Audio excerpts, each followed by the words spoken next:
Okay, this is the first lecture series that I prepared for this studio. More on the historical perspective lah. Okay, I'm not sure you guys know this building or not, because I think most of you are more familiar with the so-called low-rise buildings, because you have been your part one. I think most of your work are all low-rise buildings, are probably 4-story or 5-story maximum. And some of you may have worked during your year out and may also involved in some high-rise buildings, mostly apartments. Okay. So high-rise, how it started? I think if you trace back the history, the Romans already started building so-called apartments. We call it the insulae. Basically using bricks. So of course those days they only had bricks as the basic construction material, and interestingly, the cheapest room is actually the highest floor, even though it has the best view and best lighting quality.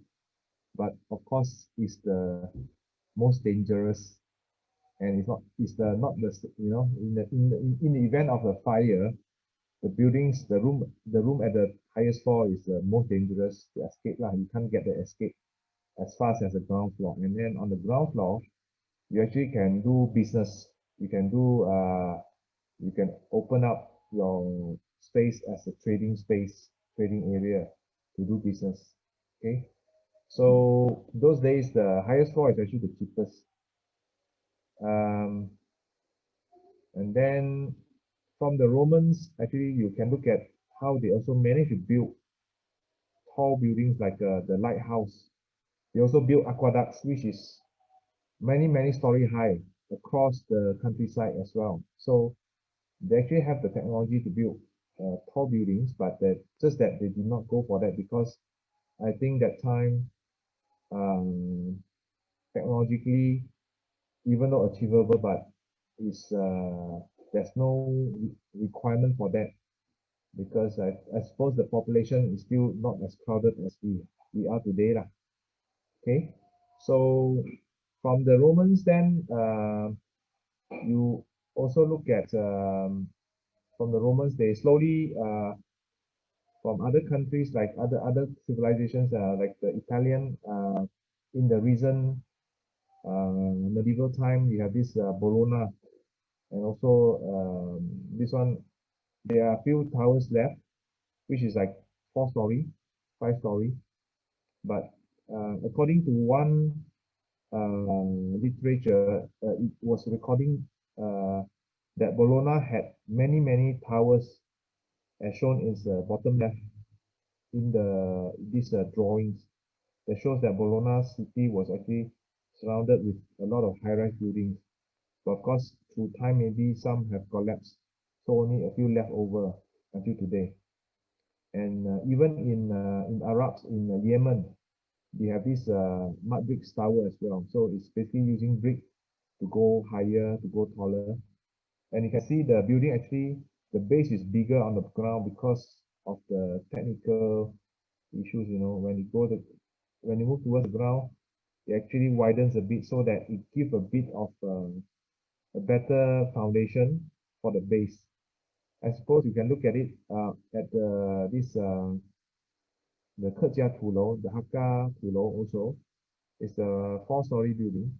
You can see the thickness of this rammed earth wall is giving the strength, apart from providing a defensive function for the building. So of course, China, you have the pagoda, but the Chinese never really pursue it as a typology for dwelling. So mainly for leisure, pagoda in the landscape, for particular usage, like maybe it's inside the shop, the temples. So they have a pagoda for, visually it's taller, and it's used to store maybe things like books and stuff like that, library, but not really for human dwelling. So that is the earlier high-rise that you can find in various continents. And another one notable is actually the Minster Church in Germany. Of course, this is from the Gothic era. So if you look at the timeline, it was started in 1377. Okay, the first stage of construction was completed in 1543, almost 200 years before it got completed on the first stage. So the first stage is actually they did not build the spire. The first stage they built until here only. Okay, and then this is the second stage where they continue to go higher from the 1844 until 1890. So why they go for I suppose for church and cathedrals is more for the the religious factor. It's not for dwelling. It's not for the town hall or any government function or institutional buildings, but mainly for these religious buildings. And I suppose the tall buildings is to kind of like as a kind of expression reaching out to the gods, and the taller it is, the they're closer to the god. So that's how it's started. So this building actually was the tallest building for a few centuries, from 1500 onwards. Is considered from 1300s onwards until uh, 1800s. So it's almost like few hundred years. One of the tallest building in on Earth. Okay, and next photo shows this is how it looks like within the context of the town. So it can be seen far away, very far away from a distance. And the spire is the detail of this spire. It continues to inspire a lot of early modern high-rise even in America. Later I will show you one more photo of the American high-rise buildings. That's actually, I think, were inspired by all these spires of the church. And this photo shows the first stage of the construction when it was completed. So it didn't have the spire on top. And only in the 1844, they continued to extend the spire for the stage 2. So again, another building which everyone is familiar with, Sagrada Familia in Barcelona by Antonio Gaudi. So the towers is just meant as part of his creations. It doesn't serve any function other than having the visual impact. So we wouldn't qualify this as a kind of like a modern high-rise. These are all ancient buildings, and they serve more of a symbolic functions. So how did the modern high-rise started? So let's go to Chicago. Okay, so this is considered like in the history of architecture, this is considered the one of the earliest high-rise or so-called skyscraper built in 1885, but it didn't last long. It lasted for 40 over years only. In 1931, it was already demolished. I think make way for taller buildings. Okay, so the building was constructed initially as a 10-story building, 42 meter height, and then it was completed within a year, and then they further extended 2 more floors on top to make it 180 feet. So during that time, the Americans already started to master the use of steel structure. Of course, before they start building these buildings using steel structure, they have already start constructing bridges. Okay, the railway. Americans, actually, the white people conquer America through their railway lines, because when the British, landed in North America, they explored the eastern side and also the western side. That time they already managed to sail around the world, and then they also, east and west. So they started to actually build the railway lines across America. So, and of course, you definitely have some railway lines crossing the big rivers, right? So they started to use the steel structure as a structure for the bridges. So from this bridge technology, they use it and apply in a high-rise building.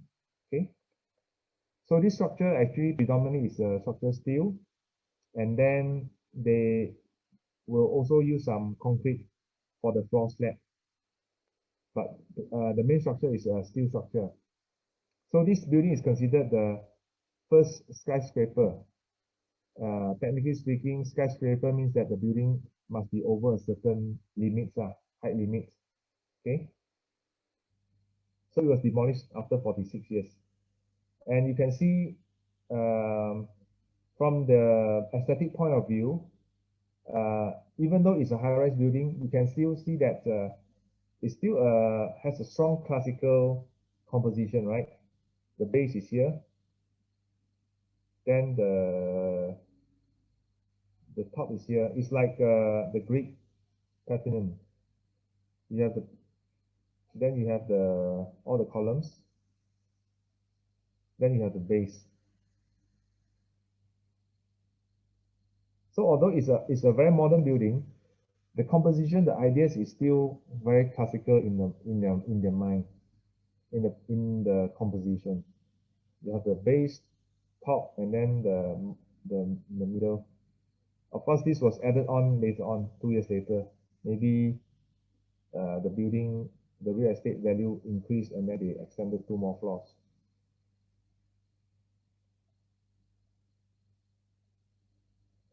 Okay, so these photos is even more interesting because it shows you how it was constructed. So steel structure all throughout the tower, and then the masonry is just a cladding. They use a limestone or they use granite to clad the exterior as the facade. And then these photos on the right actually shows it was actually demolished after 40 over years. So I think the best part, I think, why Kenyang always like to recommend using steel as a structure element, the superstructure, because I think steel is more in a way is a more sustainable in a way, because you can recycle, you can reuse the material, and it's as good as the new ones. So once you actually take down the structure, the girdle and the I-beam, you can reuse in another location without compromising the quality. But when you use reinforced concrete as a structure, once you've taken down, the concrete is considered like only a third grade material. You can only use it for landfill.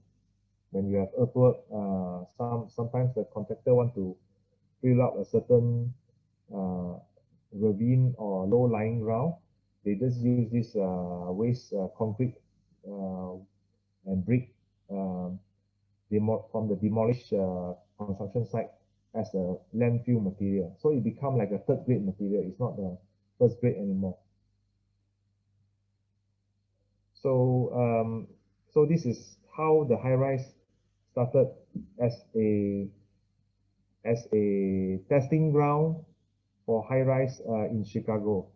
Okay, so that's why we call this the Chicago School, when there was a congregation of a lot of developers, architects, and engineers exploring, trying to conquer the sky, trying to go up, build as high as possible from that time.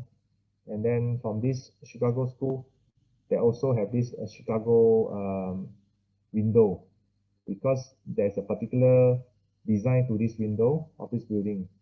You can see here, it actually built like a bay window here. So every alternate levels, alternate grid, right? They actually extrude out the slab and build a bay window kind of thing to, I suppose, also as part of the facade design, and in the same time also to bring in light and ventilation to the space. And normally the main window here in the center is actually fixed, but the two at the side is actually openable to have a ventilation. That time there's no air conditioning yet, so they have to use the window as a way to ventilate the buildings. Okay, so um, I mean, although the building is structured using a very modern structure using steel, but the outlook, the facade is still most of the time is still neoclassical style in the Chicago school. So this is the earlier Chicago school. This is the first stage, and then it went on to have a second stage of in the after the Second World War. So how did the high rise started? I think we owe a lot to the technological advancement in terms of a few things. This is one of them. We call this fire extinguisher, okay, firefighting tools where they used to extinguish the fire in the event of a fire. And it was developed by the Germans. I think it's called Magirus. I think it's originated from Germany. So they designed these fire trucks, and then that time there was a limit to this truck. Uh, that's why from the extent of this truck, this fire rescue truck, they limit the height of the building. So that time I think it was only 25 meter. Then it slowly increased to 32 meter. Okay, so when you reach 30 meter, you have about 100 feet. That was like the limit of the high-rise building in most of the countries during that time. Of course, as the technology improves, they are allowed to build taller lah.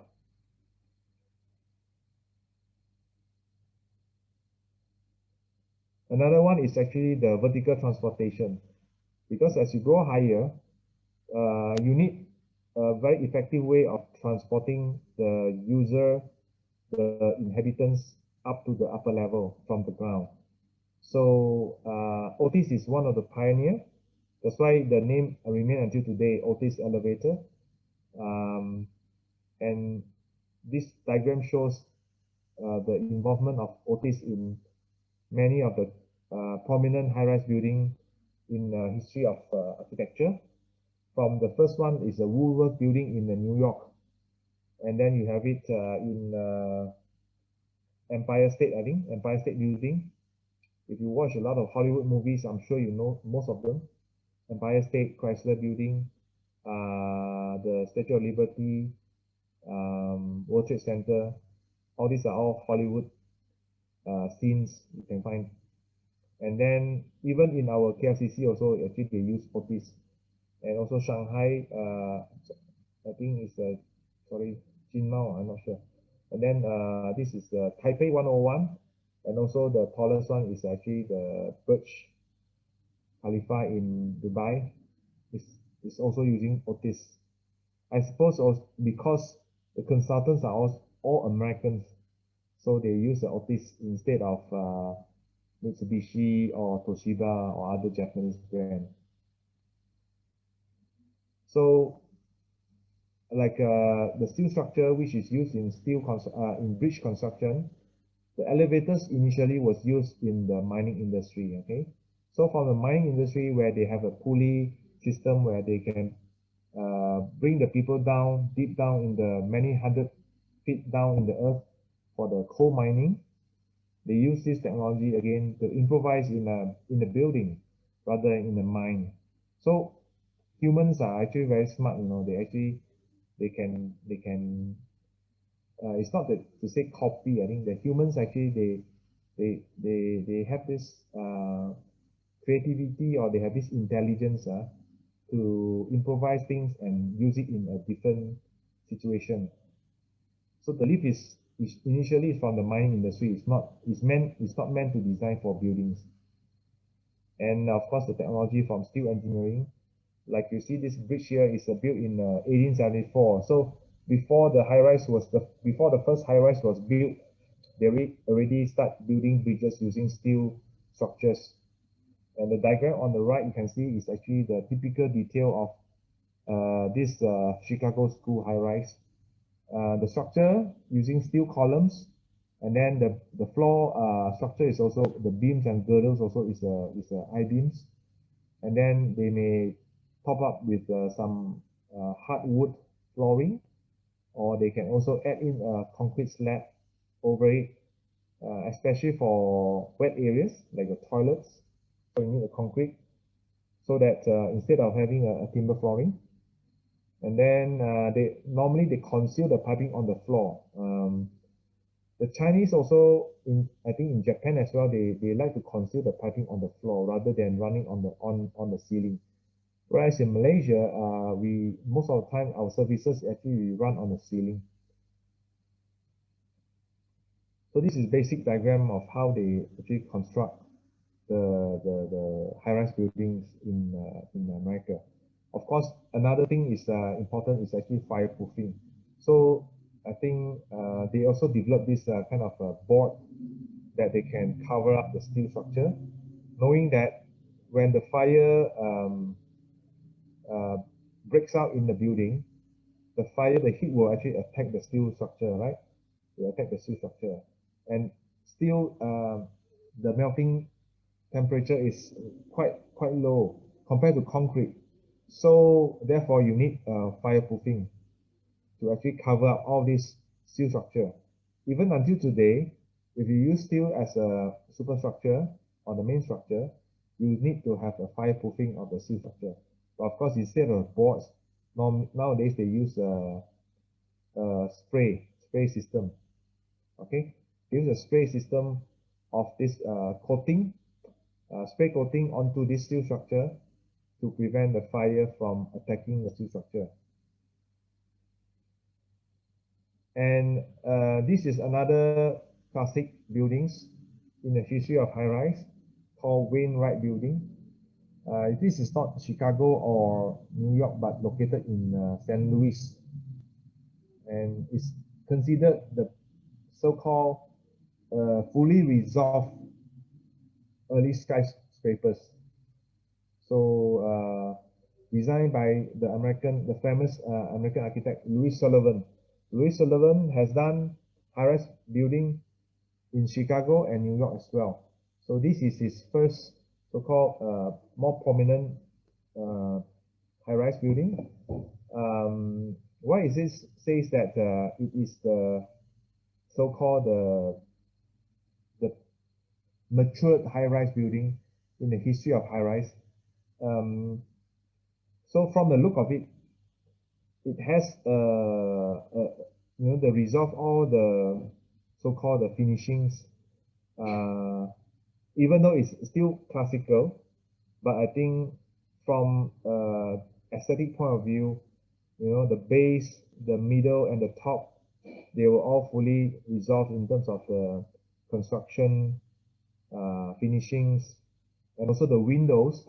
They can achieve full consistent windows compared to the Chicago schools windows. They have all the windows which can be continuous rather than having to have a kind of like a kink throughout the building or in and out.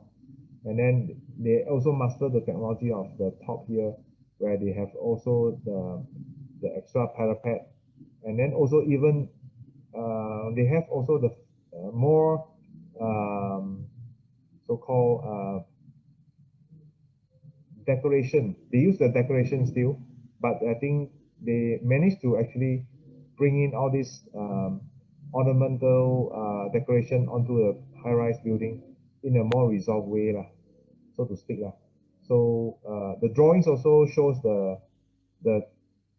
improvement in in terms of the space planning. You can see the top is actually the lower floor where they have bigger spaces for commercial activities, and then the upper floor, the tower, is actually subdivided into smaller rooms for offices or for apartments.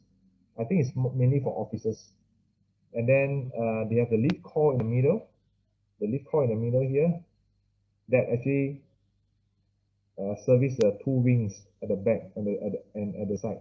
And then they also look at the fire escape. Those days, the building are actually not very safe. You can look at it. How many staircases you have in the building? Looks like it's only one single staircase.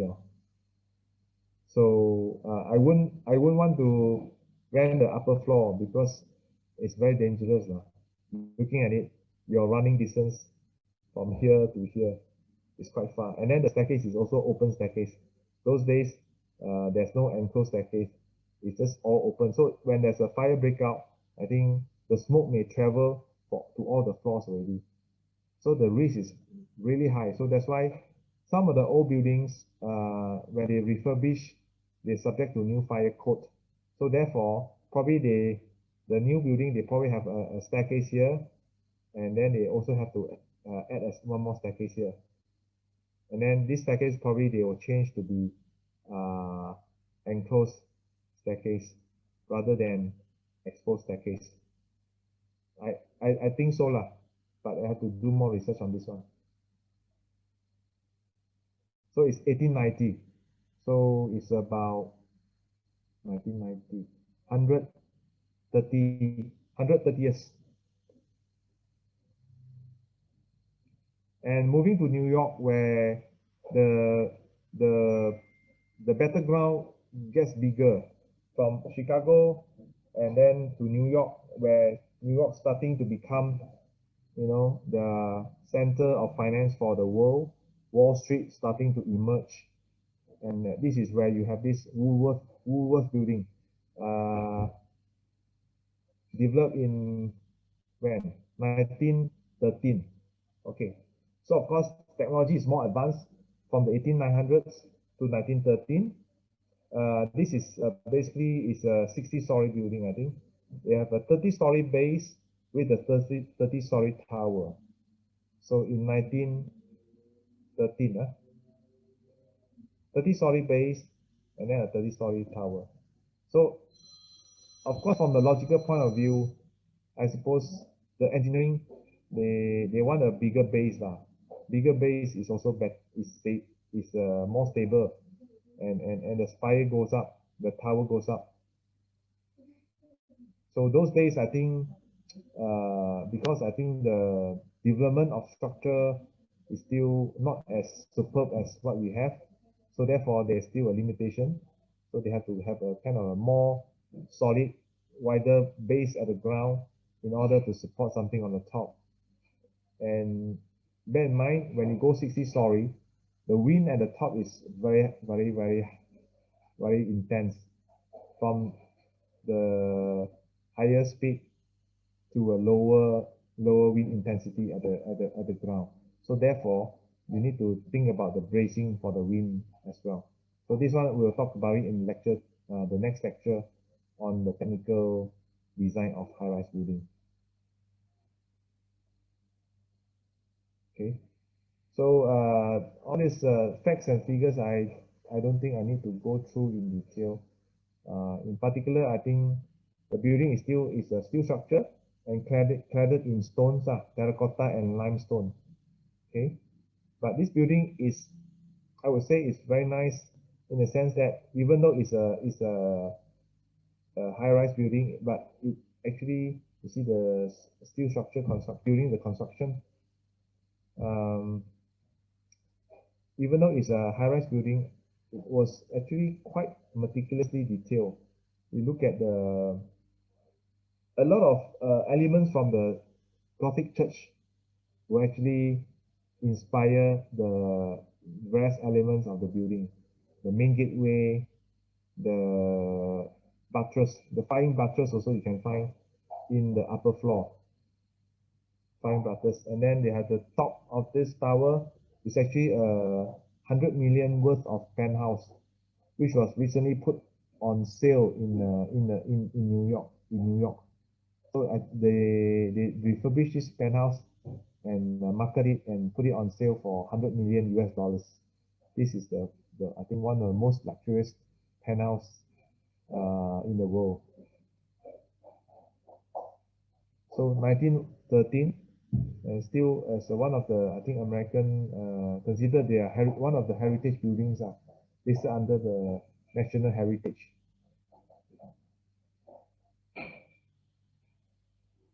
Okay, and the building stand through different times.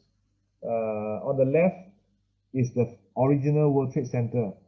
So before 9/11, this is the first photo on the left, and then you have after the 9/11, the World Trade Center was destroyed, the building without the background, and then finally on the right hand side, when the new World Trade Center tower was completed, again they have this new World Trade Center at the back.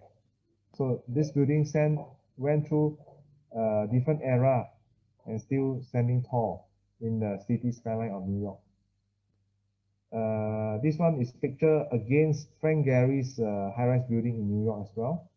So to show the contrast, one is Art Deco kind of neoclassical design versus the Frank Gehry's postmodernist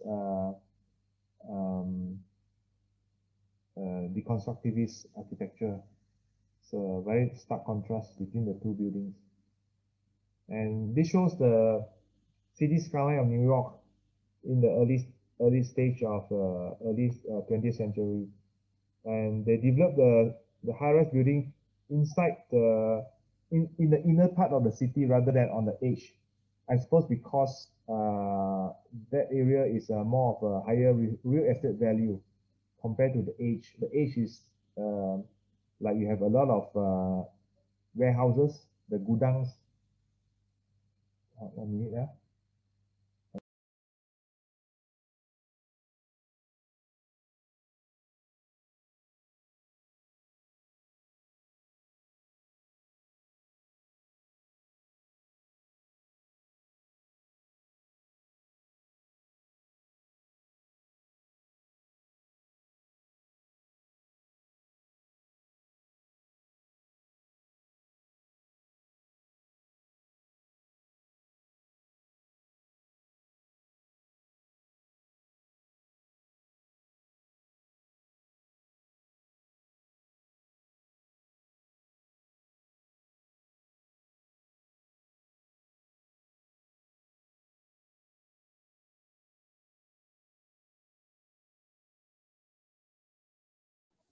Hello.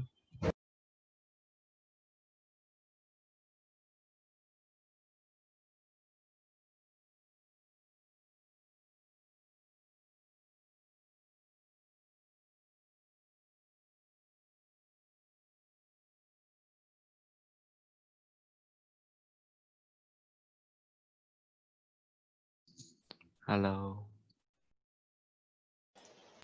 Hello. Sorry about it. Okay, so this was New York in the early 20th century, and during that time there was a guideline for high-rise building. You notice on all these high-rise, as they go taller, they have to be slimmer. Anyone can make a guess, make a wild guess, why they have to be slimmer as you go taller? Center of gravity. Yes, but not quite. I mean, I'm not cantilevering out. I can build a tower straight like this, straight line lah. I'm not cantilevering out. But why I stagger up? Mm.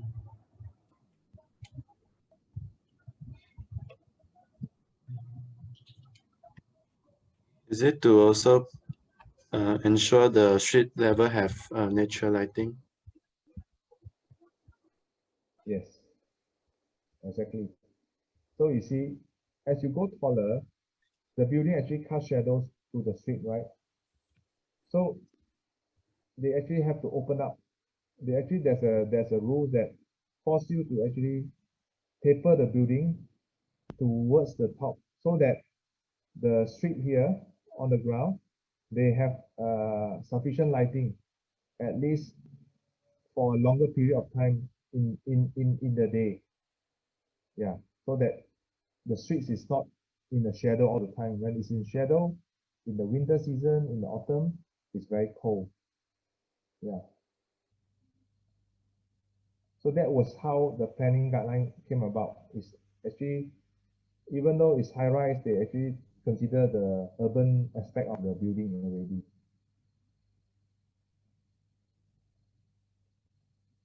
And of course, this is the most photographed building in New York, Chrysler building. Most photographed buildings in New York, and they they started off in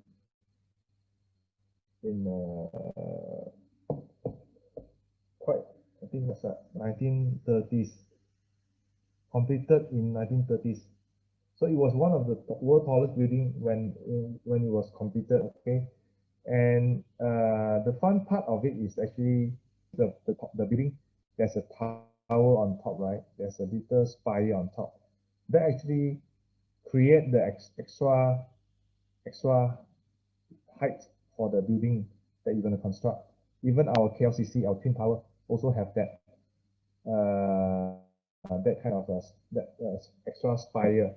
Is actually is contentious that in the sense that your building may not be so tall, but the levels overall is taller than your usable area, and this is how people use it to actually achieve the they want to compete lah in against the tallest building in the world.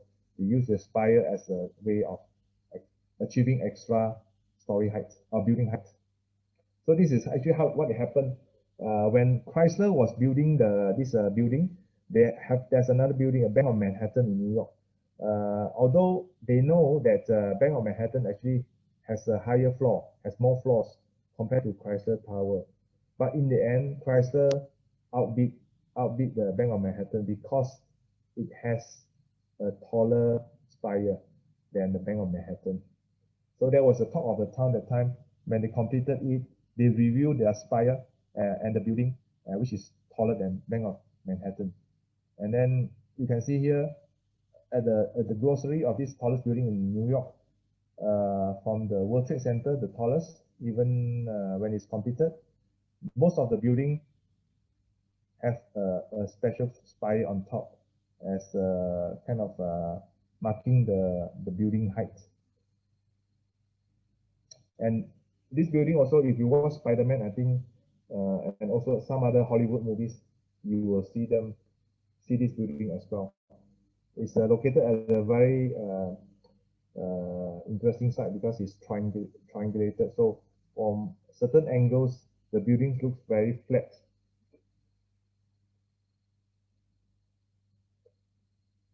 And of course, this is the most ambitious high-rise project in New York and in history of high-rise development, Rockefeller Center. Rockefeller is named after this oil tycoon. He's one of the richest American during those days. He developed this oil industry, and then he became one of the richest guy in America. And it was built during the recession, actually, when the New York share market dropped to a record low. He actually used his personal fortune to develop this project. And you can see here there are 19 buildings altogether over a 22-acre site. So it's considered in New York, it's actually considered very, very ambitious. Imagine you have 3 blocks of site, that means in New York, right, they call it blocks. Means that one block of site has, you can build multiple buildings within the block. And this site has 3 blocks. So is one of the early pioneers of, I think, high-rise planning, or so-called urban design of high-rise buildings, where the buildings had to actually not just a building on its own, but providing so-called a better urban space for the surrounding and for the end user as well.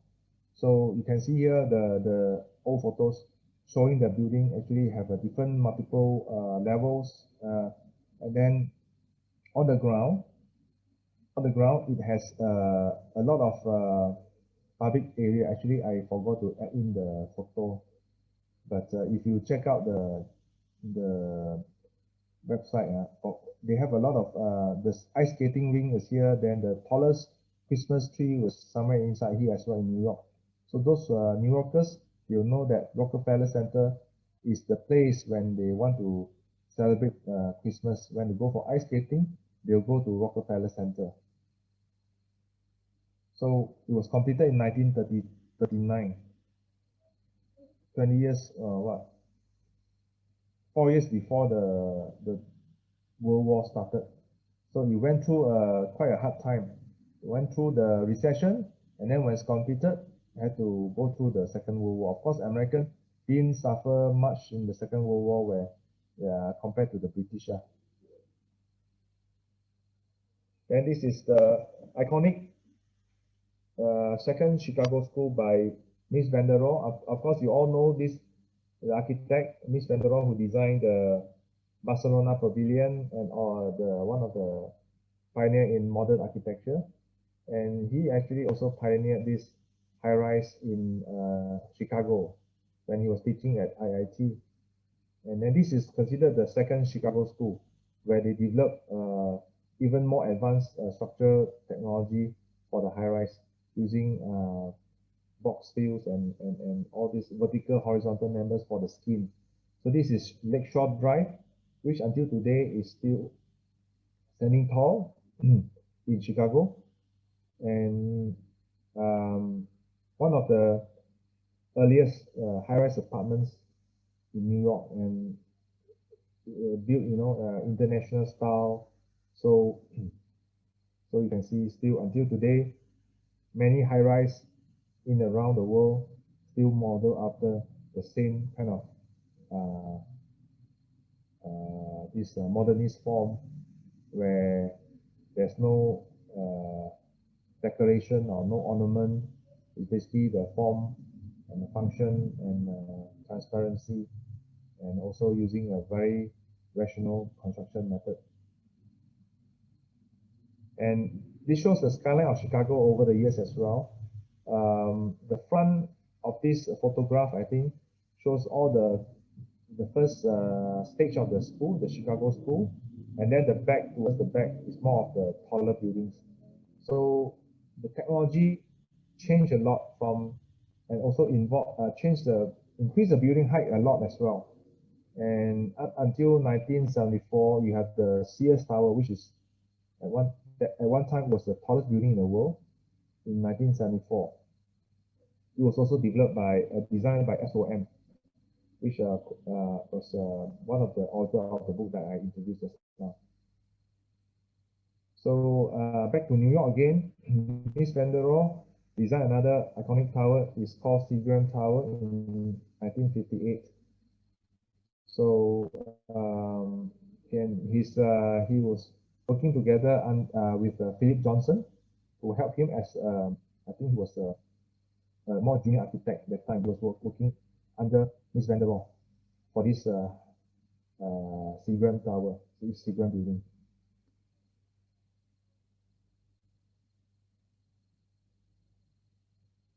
And in Europe, Corbusier concurrently he developed this Unité de Habitation in Marseille, and he continued to actually build a few in all over Europe, in France, and then in Berlin, and then in Brie is I think you guys have to check. I think it's in France again. And then so that means his experiment actually spanned over 5 sites in Europe, 5 sites in Europe, other than Marseille. well, to me, it's still considered a very avant-garde building. Imagine that time you have the roof garden. This is actually the roof level, and then all the common facility on top, and it has double volume space in the living. I'll leave the students leave it to the students to do more research and for the sharing later on. Uh, okay. Corbusier, I think it's not just buildings. Actually, during that time, he developed a lot of concept for urban planning. And if you read through the history of architecture, he had the idea about the city where it's actually going all high rise with the courtyard with the greenery. And this one is actually a master plan in Africa, I think in Algiers, where he proposed huge concrete slabs spanning miles and miles with habitable units, which interesting is actually can be double story, double volume, and double story.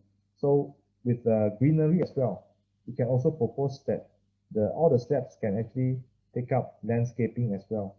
So it's actually, even though it's on the high ground, it feels like it's also, you have the datum, you have the ground at your footstep, at your units as well, so that you feel that you're not living high up.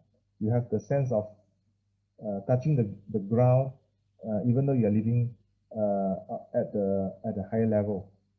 So that notion, I think, it still remain relevant until today, because if you look at some of the modern high-rise that we have done and in other region, it's still trying to actually create a sense of groundedness, bringing the greenery to the units, even though it's on the higher ground.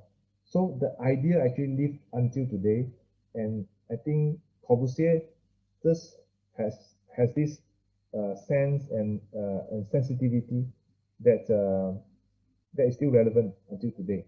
But why we lost in translation, that one I think is due to many reasons. One of it is actually commercial decision.